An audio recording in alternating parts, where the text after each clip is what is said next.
was a very frightful moment to see your community going up in flames.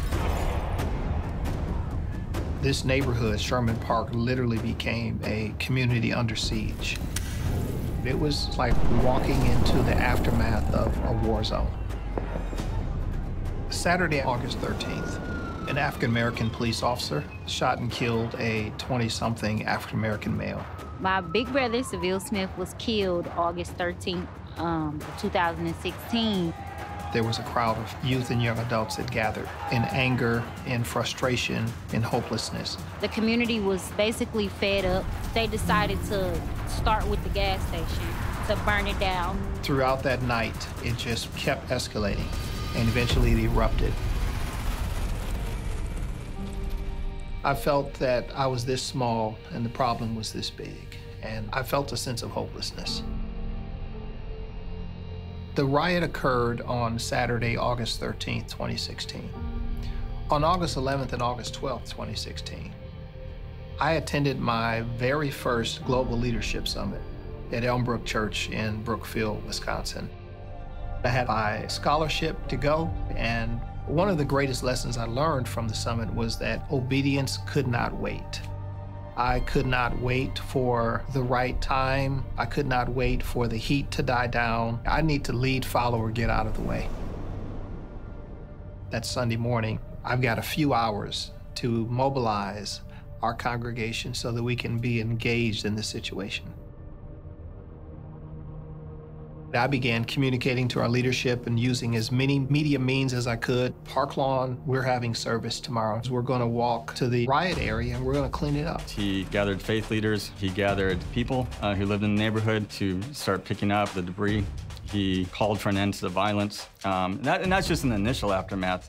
Bishop made a decision there. He says, you know what, Sunday night, potentially further riots and so on, we're gonna go down and we are gonna march down and we're gonna say, you know, not on our watch.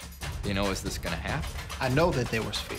If I come and help, am I gonna be safe? Am I gonna make it back home? And so they were looking to me to not show fear. And I think God literally did not take the fear away, but he gave us his grace and we did it scared. So we walked down there. There's a group of Black Panthers basically holding down the key kind of corner entryway and right across from the BP station that had been burned to the ground. We came as ministers and they lined up and hugged us. And I remember this you know, big burly guy is just in tears hugging me. And it wouldn't happen if Bishop Harvey hadn't done this. He walks the streets without a gun. He believes in his faith, and I think that that is great leadership to have in our community. People who had been in other cities where riots had taken place said, we've never seen groups of churches so organized and ready to deal with something like this as we saw in Milwaukee, and that's really the result of his leadership. The greatest thing that has happened through the tragedy is that the church now has been awakened and has left the building.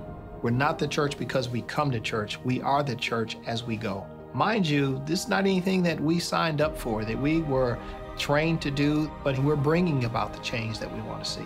The summit has always been this place that can kind of flip that switch for people to do what you know you're supposed to do. I personally believe that the Leadership Summit prepared me mentally, emotionally, spiritually for not only that night, but for the days to come and even today.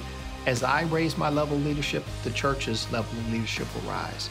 And as churches begin to do that, we'll take the community with us. But we also need investors, people who will invest in leadership and who will invest in churches and in pastors and who will invest in the summit. I see the church continuing to walk hand in hand, black, white, red, yellow, brown, and that excites me. That gives me hope that God's hand is upon our city. Milwaukee is a city of destiny.